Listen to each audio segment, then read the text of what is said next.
একটা বিষয় ভালো করে মনে রাখতে হবে, যেহেতু ঈদে মিলাদুন নবী নিয়ে মতভেদ সমাজে চলতেছে, দেখবেন এক পক্ষের আলেম বলবে অবশ্যই করতে হবে, আরেক পক্ষের আলেম বলবে ওটা করা যাবে না। তাহলে সাধারণ জনগণ কোথায় যাবে?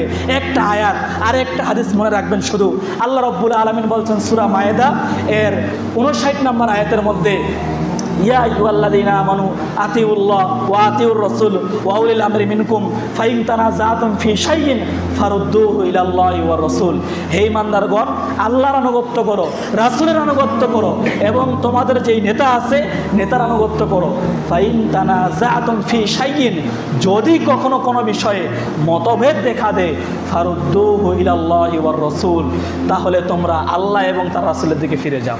আল্লাহর দিকে ফিরা মানে কিতাবুল্লাহ, আল্লাহর কিতাব আল কোরআন, রাসূলের দিকে ফিরা মানে সুন্নাত রাসূলিহি, রাসূলের সুন্নাত তথা আল হাদিস।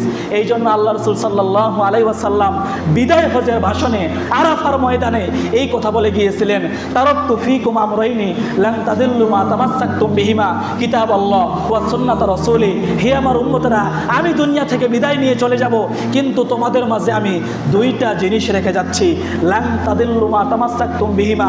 এই দুইটা জিনিস যতদিন ভাবে তোমরা শক্তভাবে মজবুতভাবে আঁকড়ে ধরে থাকবে, অতদিন পর্যন্ত তোমরা পথভ্রষ্ট হবে না।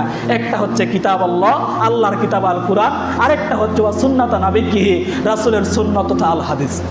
অতএব যদি ঈদে মিলাদুন নবী পালন করা শরীয়ত সম্মতই হয়ে থাকে, তাহলে কুরআন হাদিস থেকে দলিল দেখাতে হবে।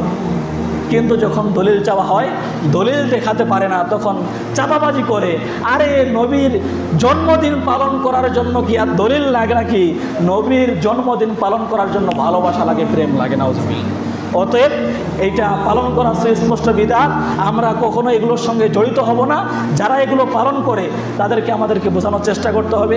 আল্লাহ সুবহানাহু ওয়া তাআলা এই সমস্ত বড় বড় বিদআত থেকে, শিরকি আকীদা বিশ্বাস থেকে গোটা মুসলিম উম্মাহকে হেফাজত করেন, আল্লাহুম্মা আমিন।